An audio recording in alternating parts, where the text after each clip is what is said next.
இதெல்லாம் உனக்கு அநியாயமா தெரியலையா? என் பொண்ணுக்கு அம்மனை இறக்கி விட்டு அவளை ஒரு இடத்துல தனியா அடைச்சு வச்சிருக்க. இங்க வந்து பார்த்தா இப்படி ஒரு அநியாயத்தை அனுமதிச்சிருக்க. என் பொண்ணு கஷ்டப்பட்டு உனக்காகவே வேண்டுதல் பண்றாளே, அதுக்கு நீ கொடுக்கிற கைமாறி இதுதானா? சொல்லுமா, சொல்லு.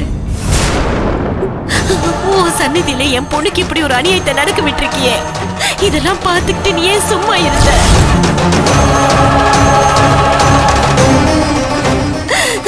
என் பொண்ணு படுற வேதனை நீ பார்த்துட்டு தானே இருக்க. அவ யாருக்கு என்ன பாவம் பண்ணா? நீ எல்லாரும் நல்லா இருக்கணும், ஒத்துமையா இருக்கணும், சந்தோஷமா இருக்கணும் தானே ஆசைப்பட்ட. அது தப்பா? சொல்லுமா, சொல்லு. அது தப்பா? ஏன் என் பொண்ணோட உயிர் இப்படி கொஞ்சம் கொஞ்சமா குடிக்கிற? அதுக்கு நீ ஏன் உயிரை எடுத்துக்கலாம்ல? ஏன் என் பொண்ணு வாழ வேண்டியவம்மா. அவ வாழ்க்கை பத்தி நான் எவ்வளவு கனவு கண்டிருப்பேன். ஒரு தாய் தாம் பெத்த பொண்ணு கஷ்டப்படுறது பாக்குறத விட வேற பெரிய தண்டனை என்ன இருக்க முடியும்? சொல்லுமா, சொல்லு. உனக்கு வேணும்னா உன் பிள்ளைங்க படுற கஷ்டத்தை பார்த்து சந்தோஷமா இருக்கலாம். ஆனா எனக்கு அப்படி கிடையாது. என் பொண்ணு படுற வேதனையை பார்த்து என்னால சும்மா இருக்க முடியாது. அம்மா, நான் என்னம்மா பண்ணுவேன்? என் பொண்ணு பூஜைக்காக வச்சிருந்த புடவையும் தாலி இப்படி எரிஞ்சு போச்சே. இப்படி தப்பு பண்றவங்களுக்கு நீ துணை போனியே. என் பொண்ணு அவ உயிரை பணைய வச்சு உனக்கு வேண்டுதல் பண்றா, பூஜை பண்றா. உனக்காக அவ எல்லாமே பண்றாள்ல, அவளை பத்தி நீ கொஞ்சம் கூட யோசிக்க மாட்டியா? ஏம்மா என் பொண்ணு இப்படி பாடப்படுத்துற? அம்மா தாயே, நீ இறங்கி வாமா. நீயே இறங்கி வந்து ஒரு பதில் சொல்லுமா.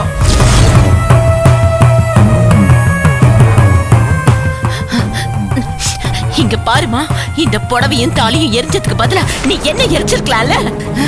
ஏன் இப்படி அவளை வதைக்கிற? சொல்லு. அதான் உன் கண்ணை கட்டி போட்டவங்கள சும்மா உட்காந்து வேடிக்கை பார்த்துட்டு இருந்தல, நீ எங்க என் பொண்ணுக்கு நியாயம் வாங்கி கொடுப்ப?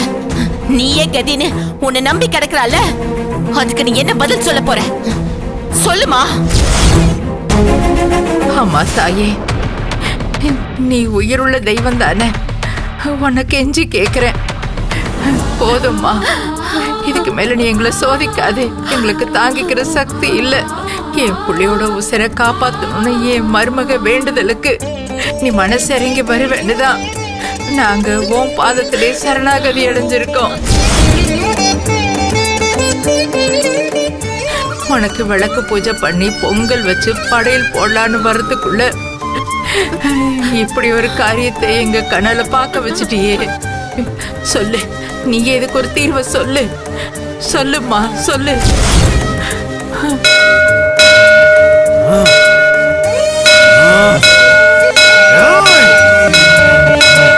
வந்துட்டியாமா? அம்மா தாயே, வந்துட்டியாமா? ஏமா இப்படி பிடிவாத பிடிக்கிற? நாங்க இத்தனை பேர் உன் கண்கட்ட அவுக்க பாக்குறோம், ஏமா எங்களை அனுமதிக்க மாட்டாங்க? அம்மா, உன் சன்னதியில வச்சு இப்படி ஒரு காரியத்தை துணிச்சலா பண்ணவங்கள நீ தனியா தண்டனை கொடுத்துக்கமா. ஆனா கண்கட்ட அவுக்க விடாம எங்களையெல்லாம் தண்டிச்சிடாதம்மா. இந்த மண்ணுல பிறந்த ஒரு சாதாரண மனுஷன் இத துணியை கொண்டு வந்து என் கண்ணுல கட்டிட்டா இந்த அகிலாண்டேஸ்வரியோட பார்வை மறைஞ்சிருமா? மனுஷனால ஏவி விட்ட தீய சக்திக்கு இவ்வளவு துணிச்சல் இருக்குன்னா அகில உலகத்தையே ஆட்டி படைக்கிற எனக்கு பார்த்துட்டு சும்மா இருப்பேன்னு நினைச்சியா? யாரு கட்டுனாலும் இந்த ஆத்தாவோட பார்வை என் பிள்ளைகளை விட்டு ஒரு நாளும் விலகாது.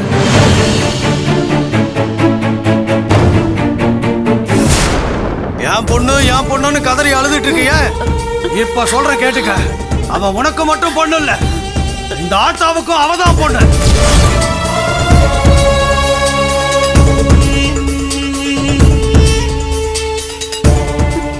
அத ஞாபகத்துல வச்சுக்கோங்க. எல்லாரும் கேட்டுக்கோங்க. என் கல்ல கட்டி இருக்கிற கட்டு அவுக்க இந்த உலகத்துல எவனுக்கும் அதிகாரம் இல்ல, சக்தி இல்ல.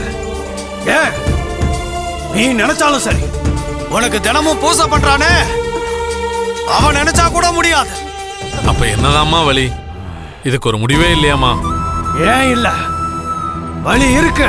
என் கல்ல கட்டி இருக்கிற அந்த துணியை கலட்டுற அதிகாரம் என் பிள்ளைக்கு மட்டும்தான் இருக்கு.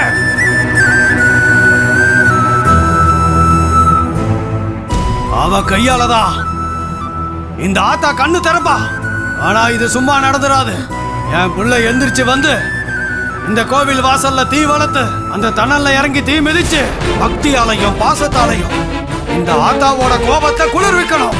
அந்த தீயில பூ போல நடந்து வந்து அவ பவித்திரமான கையால என் கல்ல கட்டி இருக்கிற துணி அவிழ்க்கணும். அது வரைக்கும் இந்த ஆத்தா கண்ணை திறக்க மாட்டா.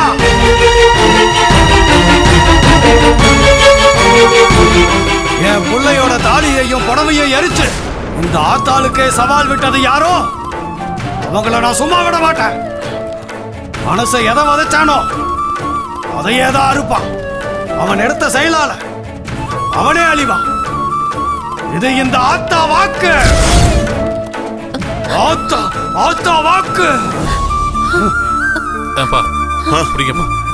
ஐயா வாங்க வாங்க.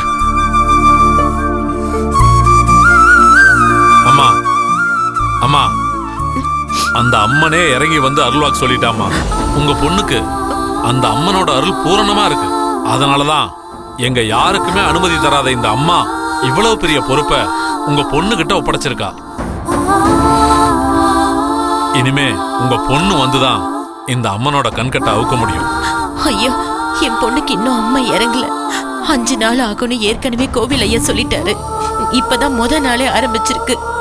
இன்னும் 4 நாள் இருக்கு. இத பாருங்கம்மா, 4 நாள் இல்ல 40 நாள் ஆனாலும் இந்த அம்மனோட கண்கட்டை உங்க பொண்ணு தான் அவுக்கணும். இத அந்த அம்மனே சொல்லிட்டா.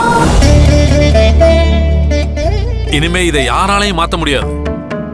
அது வரைக்கும் நீங்க உங்க பொண்ணை பத்திரமா பாத்துக்கோங்க. அம்மன் முழுசா இறங்கினதும் வேப்பில தண்ணி ஊத்துறதுக்கு அப்புறம் ஆத்தா சொன்ன மாதிரி தீ மிதிச்சு அம்மனுக்கு உங்க பொண்ணை வேண்டுதல் செய்ய சொல்லுங்க. நிச்சயமா அந்த அம்மனோட அருள் உங்க பொண்ணுக்கு கிடைக்கும். இந்த கோயிலுக்கு ஏற்பட்ட கலங்கத்தையே உங்க பொண்ணு தான் துடைக்க போறா.